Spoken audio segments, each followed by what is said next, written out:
Kaya lang, ayun nga, ito nga. Sobrang mahal pala. Sobrang mahal pala rito.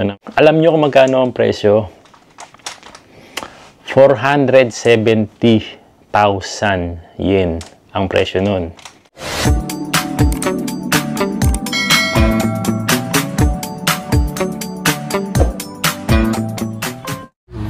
Ayan guys, dito kami sa labas ni Kuya AJ ngayon. At magpapagupit na siya, sobrang haba na ng kanyang buhok. Ayan.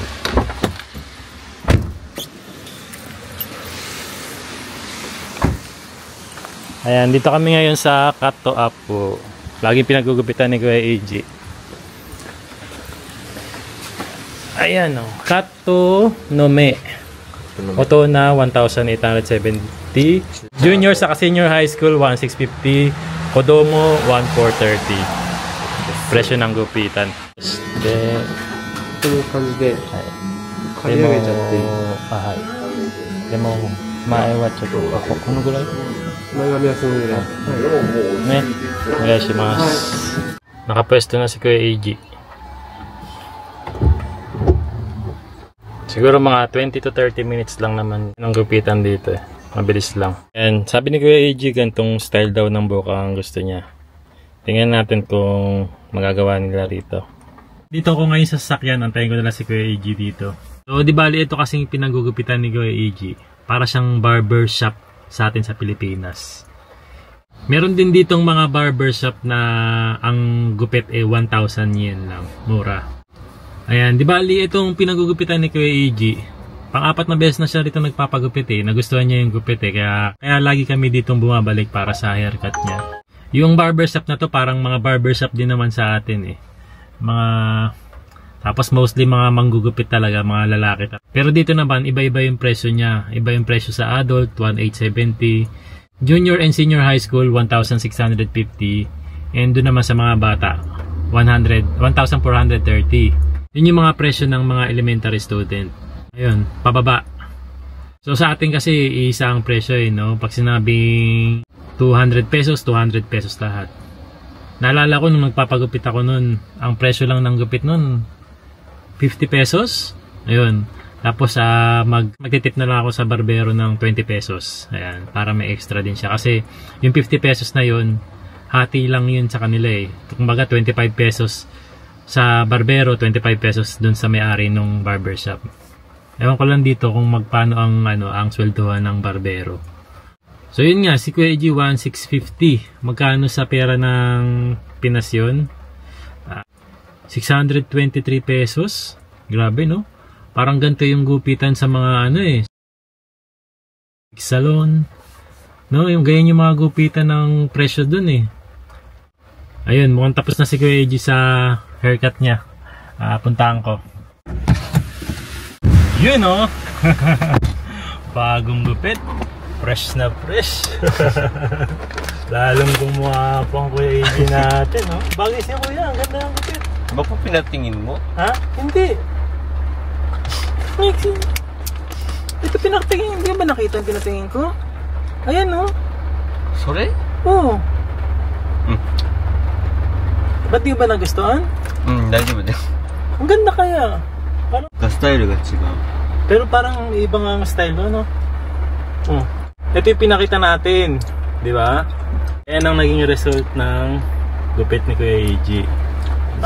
Ganda kaya? Mecha ii. Ano sa tingin niyo po sa gupit ni Kuya AJ? Mukha na siyang no? Ato de kore orosu kedo ne. Ay? Orosu. Nani ga? Bansko po. Orosu? Ayaw mo nang nakataas na ganyan? Ayaw pala ni Kuya AJ na nakataas na ganyan. Gusto niya yung nakabaksak talaga yung buhok niya. Yung mga bagay na gupit kasi. Pero bagay na bagay talaga. Yun. Medyo ata si Kuya AJ na medyo hindi niya nagustuhan yung gupit niya. Pero para sa akin kuya, nagustuhan ko yung gupit mo. Bagay na bagay sa'yo. Parang napakalinis tignan. No? Ayun, medyo hindi pala ma-happy si Kuya AJ sa gupit niya. Yeah, okay, daijoubu desu. No? Rate 1 to 10 sa gupit mo. Hachi ka na. Hachi. Medyo nagustuhan naman para ni Kuya AJ. Kasi bagay na bagay eh, di ba? Tama po ba? Hachi ka.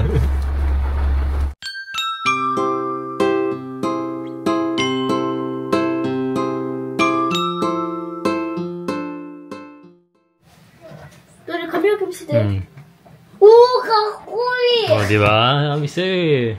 でもさっきの方がいい。なんで？さっきの方がかっこいい。長いの？うん。だってなんかスパイダーマンみたい。 Ayan, pakitaan daw tayo ni Kuya AJ ng kanyang talent. Yay! Nag-aaral na rin kayo sa school niyan eh, no? Oh, pero hindi ko po masyadong kabisado. Sige, yung kaya mo lang. Papa, ちょっとこっち来て。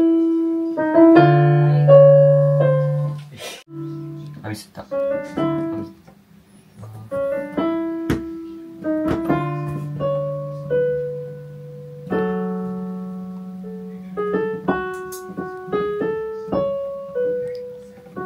Dito pa po hindi po. Anong kanta yun? May barado. May barado? Mm. Ano ibig sabihin ng may barado? Hindi ko po alam title po ng Nihongo. Nihongo ba yun, barado? Mm.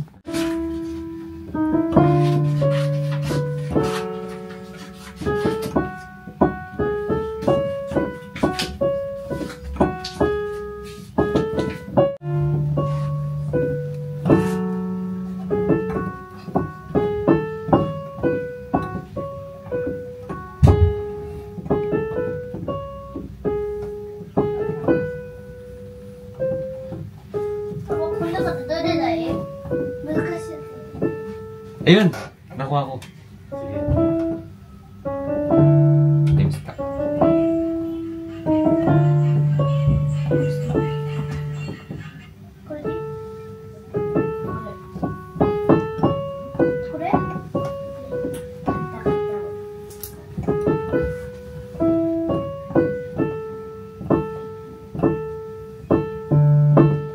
Ayan, so bahay na nga kami ni Kuya AJ. And may papakita lang ako sa inyo kasi maraming nagme-message po sa akin about dito sa mga binibenta nating Japan products. Ayan, papakita ko lang sa inyo kasi maraming nagre-request din ito eh. So, di bali ngayong darating na December po, marami po tayong mga available Japan products uli. Siyempre, mga authentic Japan products to dahil galing po talaga dito sa Japan. Kaya naman, yun, marami nagtitiwala sa atin. Nagtatanong ako, ano daw yung mga available ngayon? So, kamakailan kasi nag-post tayo sa JP Noy Vlogs official store natin. Ito, yan. Yan. Ayan, nag-post tayo ng mga products natin na possible dumating ngayong December. And marami na nga pong nagpa-reserve. Marami na nagpa-reserve kasi ang bilis maubos ng mga Japan products natin kapag dating ng product natin sa Pilipinas, ayun, nagdadagsahan agad yung mga mo-order. So, para hindi kayo maubusan, ang gawin nyo po, pwede na kayo magpa-reserve ngayon pa lang. Ayan, tapos, antayin nyo na lang by December, isesend namin sa inyo yung mga products na in-order nyo. Message lang kayo dito sa JP Noy Vlogs Official Store. And bago yon, syempre, papakita ko sa inyo kung ano yung mga available na Japan products natin na parating ngayong December. Pag nakita nyo yung mga products na to, mag-message kayo agad dito at magpa-reserve na kayo. Ayan, syempre hindi mawawala yung ating barley tea. Meron pa rin tayong barley tea. So, ang darating ngayong December, 20 pieces lang nito kaya ayan, magpa-reserve na agad kayo. Tapos syempre hindi mawawala yung ito, naubos to eh. Kaya ang dami na ngayon nagpapa-reserve ngayon kasi ang bilis maubos nito. Yung ating anti-aging na food supplement. Ayan. DHC Collagen. Ayan. Meron 30 days. Tapos, meron ding 60 days. Meron ding 90 days. Mas makakamura kayo sa 90 days. Ayan. Bukod dito sa collagen natin, available din sa DHC natin yung itong Ginkgo biloba. Memory enhancer naman po ito. So, at least 18 years old and above po ang pwedeng uminom nito, ha. Katulad ko, uminom din ako nito kasi medyo makakalimutin na rin tayo at nagkakaedad. So, yun, nakakatulong sa akin to. Memory enhancer. Tapos, siyempre, hindi mawawala yung ating vitamin C from DHC. Ayan. Para lagi tayong healthy. Bukod sa pananatiling kanyang healthy, pati yung skin mo healthy rin. Kasi maganda daw po ito sa skin. Ayan. Tapos, ito ang isa sa pinaka nire-recommend ko palagi talaga kasi ang effect po sa akin nito, hindi ako tinitigyawat dahil dito. No? Ito ang effective sa akin. Itong, ininom ko siya. Ito po yung laman niya. Ayan. Tapos, iniinom ko to once a day lang. Yun. Hindi ako tinitigyawat dahil dito. Ayan. Meron pa tayo dito. Ito, naubos din to nung umuwi ako sa Pilipinas eh. Ayan, yung ating Rotocol eye drop. Ayan, mabilis maubos din to. So, yan, magpa-reserve na kayo dahil ilan lang yung stock natin nito. And, magkakaroon uli ngayong December, itong ating Aposti. Ayan, tandaan nyo, Aposti, 6 gram, saka 15 grams. Ito yung ginagamit para sa mga pimples o tigyawat. So, ayan, makikita nyo. Yung mga tinutubuan ng tigyawat. So, cream po kasi ito, na kapag nilagay mo dun sa tigyawat mo, kinabukasan yung pimples mo, possible na siyang mawala. No? Tapos ito, may bago tayong product. Ito, sobrang sikat na sikat to ngayon. Lalong-lalo na sa mga naghahanap po ng salompas. Para sa mga masakit ng katawan, ayan, katulad niyan, meron siya instruction kung paano nyo lalagay sa likod nyo or sa katawan nyo yung salompas. Ayan, available na rin to. 5 lang tong salompas natin, pero kapag maraming nagpa-reserve, dadagdagan pa natin to bago natin makarating to ng December. Ito, nagkaubusan din to last time. Itong Acne. Toner siya na parang yung, alam nyo yung dati na Dalasin C sa Eskinol na pinagsama. Parang ganun siya eh. Pero grabe ang effective nito. Lalong-lalo na dun sa mga may mga tigyawat or mga pimples. Yan. Inaraw-araw lang to ni Kuya AG. Last time si Kuya AG sobrang daming pimples. Kasi nga mahilig siya magpahaba ng buhok. Gusto niya lagi nakabaksak sa mukha niya. Ang nangyayari, nagkaka-pimple siya ng marami. Ginawa ni Mama Aya, bumili siya nito para magamit ni Kuya AG. Nagulat ako mga ilang weeks lang nawala yung tigyawat ni Kuya AG. Ayan, pansinin niyo yung mukha ni Kuya AG ngayon, ang kinis na. Ayan, pakita ko sa inyo, oh. Paubos na yung kay Kuya AG. Ginagamit niya rin kasi ito eh. So, effective talaga siya. Ito, ang bilis na ubos nito. Isang beses lang ako nag-live nun, naubos agad itong ating tone up. Ito, ginagamit namin ni Mama Aya to. Tapos, ano pa ba available? Ito, sabi, sikat din daw ito, kaya yun, napabili tayo. Fino. Hair mask. Premium Touch Hair Mask. 5 piraso lang meron ito, kaya unahan na lang po. Ayan, Fino. Ito, marami rin nagre-request nito eh. Yung sikat na rice face mask. Ayan.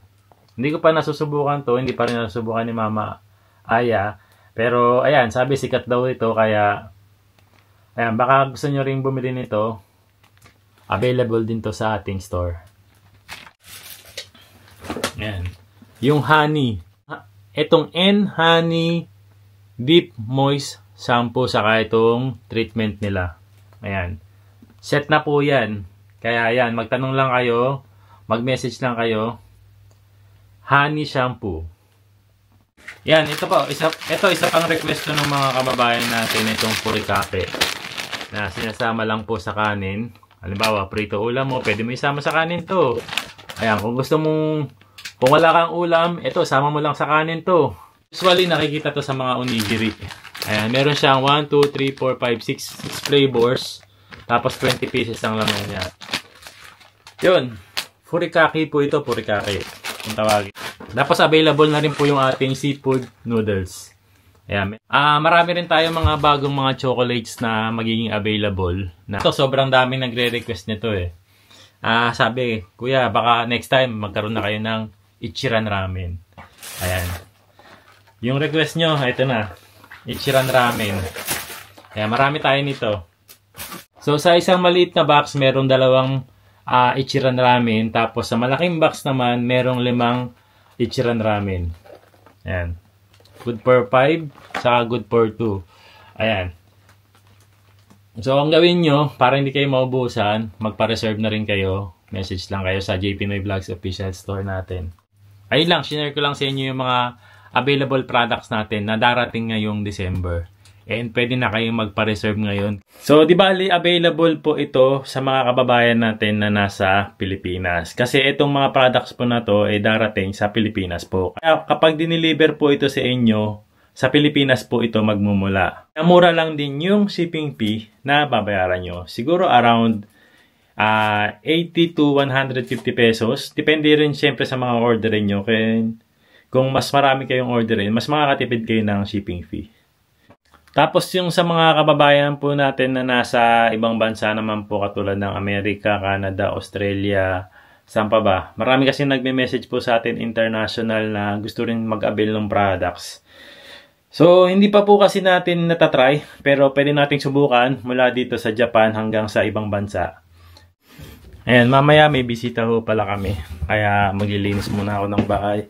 Kasi, nakakaya din. Konnichiwa!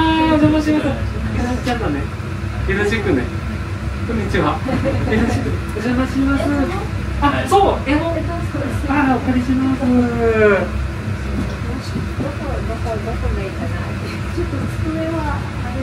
十分です。いいですか？お借りして、ちょっと失礼しますね、このまま。じゃあ先に失礼します。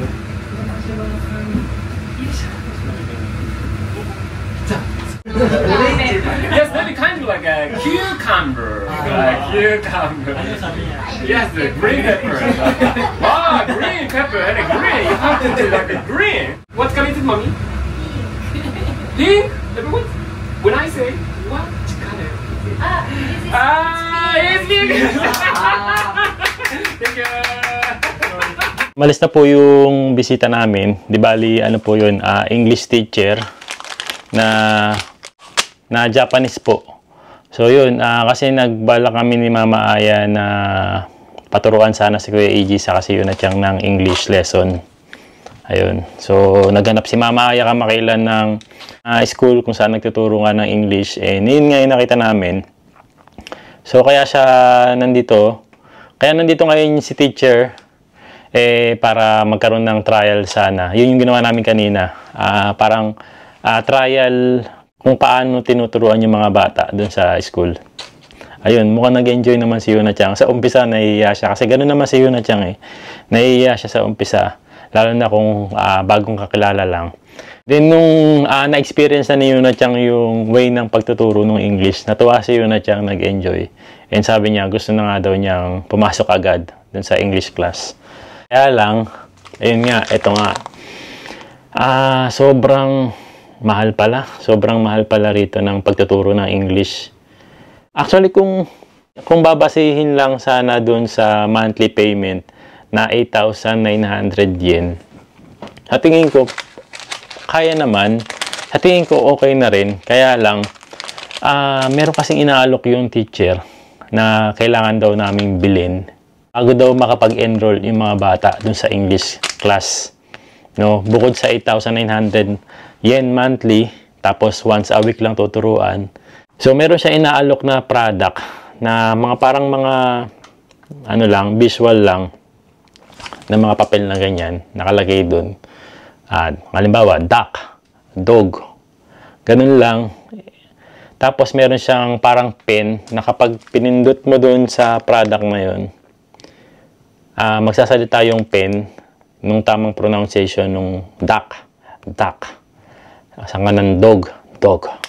Alam nyo kung magkano ang presyo? 470,000 yen ang presyo nun. Yun lang mga gamit na yun. So, grabe, nalula kami ni Mama Aya. So, sabi naman niya, ni teacher, pwede naman daw installment. Kaya lang, nung nakita namin kung magkano yung magiging installment at magkano yung magiging presyo kapag in-installment, umaabot ng 80 lapad or 800,000 yen. Sabi ko, grabe, parang para lang dun sa gagamitin na yun. Ayun, nagulat kami ni Mama Aya. At syempre hindi naman namin kakayanin yung ganong kalaki. At saan namin kukunin yung ganong kalaking pera. Ang ending, hindi makakapasok si Kuya AG sa kasi yun at yung sa English class. Ayan, sobrang mahal pala rito mag-aral ng English. Siguro maghahanap na lang kami ng ibang pwedeng magturo sa kanila. Ayan, baka meron din kayong mga kakilala. Kahit online class, ganun. Ayan, kung i-ever na may kakilala kayo, pa-message naman po kami sa JP Noy Vlogs Japan dito sa Facebook page natin. And salamat po in advance.